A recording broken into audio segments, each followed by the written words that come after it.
আসসালামু আলাইকুম প্রিয় নবম ও দশম শ্রেণীর শিক্ষার্থী, আশা করি তোমরা সকলে ভালো আছো। নবম ও দশম শ্রেণীর তথ্য ও যোগাযোগ প্রযুক্তির আজ আমরা যেই কাজগুলো দেখব সেটি হচ্ছে তথ্য যোগাযোগ প্রযুক্তির আমরা প্রথমেই নিউ এবং আমরা হোম মেনুর আন্ডারে যে কাজগুলো ছিল সেই কাজগুলো দেখেছি।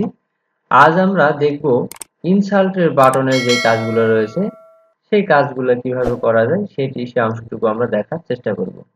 এই যে লেখালেখির সাজসজ্জা, টেবিল এবং বিভিন্ন ইলাস্ট্রেশন, এই কাজগুলো আমরা কিভাবে এই যে ছবি, ক্লিপ আপ, চার্ট, আকৃতি, বিভিন্ন ধরনের টেবিল টেবিল নিয়ে আসতে পারবো, এই কাজগুলো আমরা আজকে দেখার চেষ্টা করব। চলো তাহলে আমরা এখানে তোমাদের বইয়ে অফিস 2007-এর যে ভার্সনগুলো দেওয়া আছে এই ভার্সনের সাথে মিল রেখে যে কাজগুলো আছে সেই কাজগুলো আমি দেখানোর চেষ্টা করব অফিস 16-তে। যেহেতু আপডেট ভার্সন চলে আসছে আমরা আপডেট ভার্সনের কাজগুলো দেখাবো। আর এখানেও কিন্তু শর্টকাট যে পদ্ধতিগুলো রয়েছে সাথেও একই রকম। তো আমরা চলো সরাসরি কিভাবে কি কোন কাজগুলো দেখতে হয় সেটি আমরা দেখি।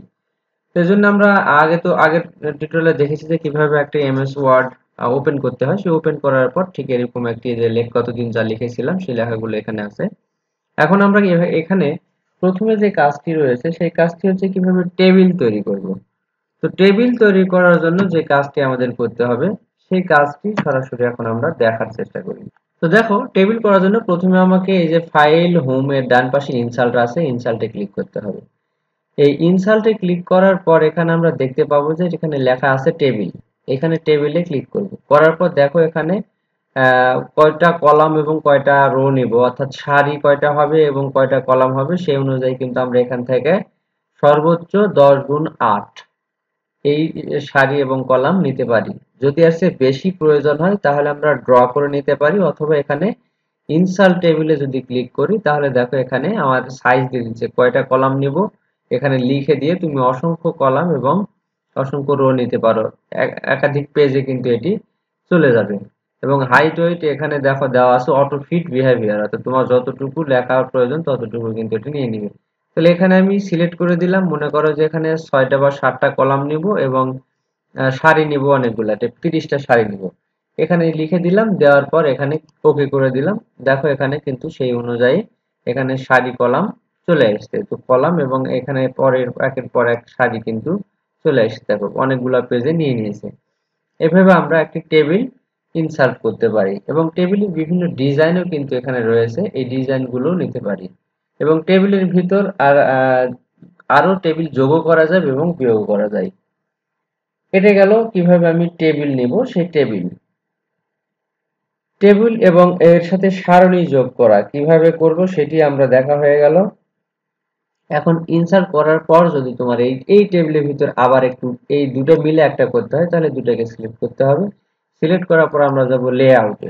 লেআউট থেকে ক্লিক করব কোথায়, এখানে দেখবো যে মার্জ সেল লেখা আছে, এখানে ক্লিক করলে এই দুটি ঘর মিলে কিন্তু একটি ঘর তৈরি হয়ে গেল। এভাবে আমরা সেল মার্জও করতে পারি এবং স্প্লিট করতে পারি, ভাগ করা যাবে এবং কি করা যাবে একটা টেবিলের মধ্যেও কিন্তু এই যে এইটার অংশটুকু এটা প্রথমে কি করলাম, মনে করে এটা সিলেক্ট করলাম, করার পর এটাকে যদি আমি এই যে এখানে স্প্লিট লেখা আছে এখানে ক্লিক করি, ক্লিক করে কয়টা ভাগ করবে এর ভিতরে এখানে লেখা আছে সেটা অনুযায়ী কিন্তু আমি এই যে দুটা তিন তিন লিখে দিলাম, এখানে দুই সারি করে দিলাম, যেভাবে করে দিলাম দেখো ওই একটার ভিতরে কিন্তু আবার দুই তিনটা সারি হয়ে গেছে। দেখতে পাচ্ছ তোমরা এখানে একটার ভিতরে কিন্তু এরকম সারি কলাম হয়ে গেছে। এভাবেও কিন্তু তোমরা এটি নিতে পারো। আবার এটা কিন্তু মুছে ফেলা যায়, আবার ড্র করে নেওয়া যায়। মনে করো আমি এখানে আর একটা টেবিল ড্র করব, তাহলে এখানে যে ড্র এ ক্লিক করব, করলে দেখো কলমের মতো আকার ধারণ করছে। এখান থেকে একে এদিকে যদি টান দিয়ে দিই দেখো এখানে দুইটা কিন্তু টেবিল অঙ্কন হয়ে গেছে। এখানে দিয়ে যদি এতটুকু দিই তাহলে এখানে আর একটা হয়ে যাবে। এভাবে কিন্তু আমরা টেবিল কি করতে পারবো, অঙ্কন করতে পারবো। একটা টেবিলের ভিতরে একটা টেবিল ভাগ করতে পারবো, লেখালেখি করতে পারবো, অনেক কাজই কিন্তু এভাবে করা যায়। এবং ডিলিট করার জন্য যেটা ডিলিট করতে চাই সেটিকে আগে প্রথমে সিলেক্ট করতে হবে, অর্থাৎ এভাবে সিলেক্ট করে নিলাম। নেওয়ার পর এখানে ডিলিটে ক্লিক করার পর কি ডিলিট করতে চাচ্ছি, কলাম না সেল না রো না টেবিল, কোনটা ডিলিট করতে চাচ্ছি সেটা যদি ক্লিক করি এটা কিন্তু ডিলিট হয়ে যাবে। ঠিক এভাবে আমরা ডিলিটও করতে পারি টেবিল থেকে। তারপরে আমরা যে বিষয়টি দেখব সেটি হচ্ছে এনসার থেকে কিভাবে ছবি আনা যাবে। তোমার এই কাজের যে অপশন রয়েছে সেই অপশনে কিভাবে ছবি যুক্ত করতে পারবে সেই অপশনটুকু আমরা এখন দেখবো। মনে করো এখানে একটি ছবি নিয়ে আসতে হবে, সেই জন্য আমাদের ইনসার্টে ক্লিক করতে হবে, এরপর পিকচার। এখানে পিকচার ক্লিক করলে আমার কম্পিউটারে যে ছবিগুলো আছে সেই ছবিগুলো নিতে পারবো। আর অনলাইন থেকে পিকচার নিতে গেলে 2 নাম্বার যে অনলাইন পিকচার আছে সেখানে ক্লিক করব। প্রথম অপশনে ক্লিক করেছি, এখানে আমার লোকেশনটা চাচ্ছে যে কোথায় আমার ছবি আছে, আমাদের সেই লোকেশন দেখে দিতে হবে। দেওয়ার পর এখানে যে ছবিটা নিতে চাই সেই ছবিতে ক্লিক করব। নেওয়ার পর ইনসার্টে ক্লিক করলাম, তাহলে দেখো এখানে কিন্তু এই ছবিটি অটোমেটিক চলে আসবে। দেখো এখানে ছবিটি কিন্তু চলে আসছে। এখন প্রয়োজন অনুযায়ী ছবির কর্নারে ধরে তুমি এই ছবিটি ছোট বড় করতে পারো। এবং এই ছবিটি দেখো এখানে টানলে কিন্তু কোনো দিকে যাচ্ছে না। এটা এখন সরানোর জন্য উপায়, যে ডান পাশে যে একটি অপশন রয়েছে, এখানে দেখো, এখানে রাইট বাটন ক্লিক করবা অথবা লেফট বাটন ক্লিক করে এই যে মাঝখানে যেটি রয়েছে টাইট, এখানে ক্লিক করলে কিন্তু এই ছবিটি তুমি ইচ্ছা মতো যেখানে খুশি সেখানে নড়ায় নিয়ে যেতে পারো। দেখো এখন ছবিটা টানবে, ছবিটি কিন্তু ইচ্ছা মতো যে কোনো জায়গায় রাখা যাবে। এভাবে তুমি ছবিটা সরা নিতে পারো। কিভাবে ছবি নিয়ে আসতে হয় সেটাই আমি দেখালাম। এরপর আমরা দেখব ওয়ার্ড আর্ট, অর্থাৎ ইনসার্টের মধ্যেই ওয়ার্ড আর্ট রয়েছে, সেই ওয়ার্ড আর্ট কিভাবে ব্যবহার করব সেই বিষয়টি দেখব। তোমাদের যাদের অফিস ভার্সন 7 তাদের কিন্তু সরাসরি ওয়ার্ড আর্ট এবং এই যে ডান পাশে দেখো এখানে লেখা রয়েছে, এই ওয়ার্ড আর্ট নামে একটি বড় একটি সিম্বল থাকবে।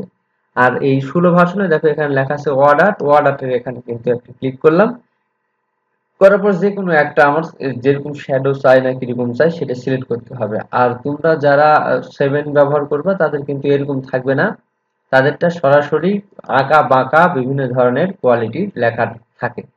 এবার এই অপশনে যখন চলে আসলো এরকম, এখন আমাকে এখান থেকে এই লেখার যে সাইজটা সেটি কিন্তু আমরা পরিবর্তন করতে পারবো। সেটি পরিবর্তন করার জন্য আমাদের দেখো এখানে এই যে ফরম্যাট, এখানে যখন ওয়ার্ড আর্ট নিয়েছি এরপর আমাদের এখানে কোন অপশন আসছে, ফরম্যাট অপশন নামে একটি অপশন চালু হয়ে গেছে। এখান থেকে এই ফরম্যাটের নিচে দেখো এখানে এই যে শ্যাডো লেখা আছে এখানে ক্লিক করব। করার পর আমরা নিচে চলে যাব এই যে ট্রান্সফর্ম। ট্রান্সফর্মের পর যে এই অপশনগুলো তোমরা দেখতে পাচ্ছ এই অপশনগুলো কিন্তু সরাসরি তোমার 7 ভার্সনে দেখতে পাবে। তাহলে আমি এই যে এটা যদি সিলেক্ট করি, করার পর দেখো এখানে লেখা কিন্তু এরকম হয়ে গেছে। এখন এই লেখাটা আঁকা বাঁকা হয়ে যাবে। এখন এইটি ধরে যত আমি টান দিব তত কিন্তু লেখাটি বাঁকা হতে শুরু করবে এবং বাঁকা হবে। এরকম ধরনের লেখা, এটি হচ্ছে ওয়ার্ড আর্টের কাজ। এভাবে আমরা ওয়ার্ড আর্ট ব্যবহার করতে পারি। এই ওয়ার্ড আর্টের পর হচ্ছে মার্জিন ঠিক করা।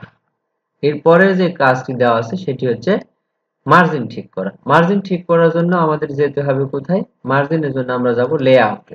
এখানে যে লেআউট আছে তোমাদের 7 ভার্সনে ওখানে লেখা থাকবে পেজ লেআউট।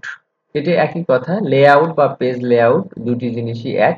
তো এখানে লেআউটে যাব, লেআউট থেকে আমরা এখানে এই পেজের বিভিন্ন ধরনের মার্জিন দিতে পারবো। যে প্রথমে রয়েছে মার্জিন, অর্থাৎ তোমার চতুর্দিকে কতটুকু অংশ ফাঁকা রাখবা। এখানে ডিফল্ট কিছু দেওয়া আছে, এইটা যদি তোমার প্রয়োজন হয় যে চতুর্দিকে আমি 0.5 ইঞ্চি করে ফাঁকা রাখবো তাহলে এটা সিলেক্ট করে দিলে হয়ে যাবে। আর যদি মনে করো না আমি উপরে একটু কম রাখবো বেশি রাখবো, তাহলে যে কাস্টমাইজ করে এখান থেকে কিন্তু মার্জিন সেট করতে পারবে। এরপরে পেজটা কিরকম ভাবে নিবা, অর্থাৎ এটি পোর্ট্রেট মানে লম্বালম্বি আর ল্যান্ডস্কেপ হচ্ছে পাতালের দিকে হবে। তাহলে তোমার যেরকম প্রয়োজন হবে সেরকম তুমি এখানে সিলেক্ট করে দিতে পারো।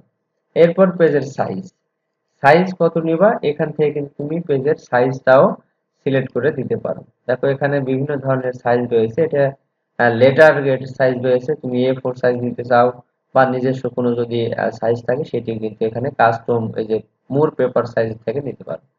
এরপর একটা পেজে বিভিন্ন ধরনের কলাম তৈরি করার প্রয়োজন হতে পারে, সেই কলামটাও কিন্তু তুমি এখান থেকে তৈরি করতে পারো।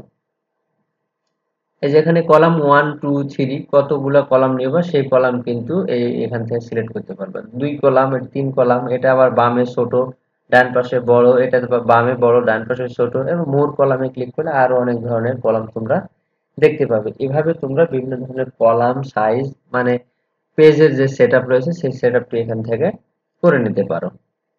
এরপরে তোমাদের বইয়ের যেই লাইন স্পেসের কথা বলা হয়েছে, প্যারাগ্রাফের লাইনের ব্যবধান, অর্থাৎ একটা লাইন থেকে আর একটা লাইন কতটুকু স্পেস থাকবে সেটি কিন্তু এই যে এখান থেকে দেওয়া যেতে পারে। লেফটে কতটুকু, রাইটে কতটুকু, এখানে কিন্তু যে স্পেসিং এর এই জায়গা থেকে তোমরা এটি দিয়ে দিতে পারো এবং এখান থেকে দিতে পারবে। এরপর আরেকটি বিষয় দেখবো, সেটা হচ্ছে পৃষ্ঠে নাম্বার দেওয়া, পেজ নাম্বার। অনেক সময় একটা হেডার ফুটারে এই বিষয়টি পাওয়া যায়, পেজের নাম্বার দেওয়া, যেখানে লাইন নাম্বার, পেজ ব্যাক এগুলো রয়েছে। এখন পেজের নাম্বার তোমাদের যে বইয়ে খুব সহজেই দেওয়া আছে, আর এখান থেকে নিতে গেলে কিন্তু সরাসরি তোমাদের হেডার এবং ফুটারে যে এই পেজ নাম্বারটা দিতে হবে। তো হেডার ফুটার কোন জায়গায় পাবো আমরা সেটি একটু দেখি। হেডার ফুটারটা আমরা দেখবো যে ইনসাল্টে যাওয়ার পর দেখো ডান পাশে লেখা আছে হেডার এবং ফুটার, এর নিচেই দেখো লেখা আছে পেজ নাম্বার। এখানে যখন আমরা ক্লিক করব তখন আমরা পেজ নাম্বারটা কোথায় দিব সেই অপশনটুকু দেখাবে। টপ অফ পেজ, পেজের টপে দিব নাকি বটমে দিব, নিচে দিব, না পেজের মার্জিনে দিব, না কোথায় দিব, এখানে কিন্তু এই অপশনগুলো চালু হয়ে যেতে হবে। প্রথমে যে টপ অফ পেজ যখন দিয়েছি তখন এখানে দেখো যে বামে, এখানে মিডিলে, এরপর হচ্ছে ডান পাশে। এরপরে নিচে যখন দিব নিচেরও তখন অপশন আসবে কোথায় দিব, বাম পাশে না ডান পাশে নাকি মাঝখানে, এই অংশগুলো কিন্তু দেওয়া যেতে পারে। এভাবে কিন্তু আমরা পেজে কি করতে পারবো, এই পেজের নাম্বারিং গুলা করতে পারবো। এখানে কোথায় আছে ইনসাল্টের আন্ডারে হেডার এবং ফুটার, এখানে এই যে দেওয়া আছে।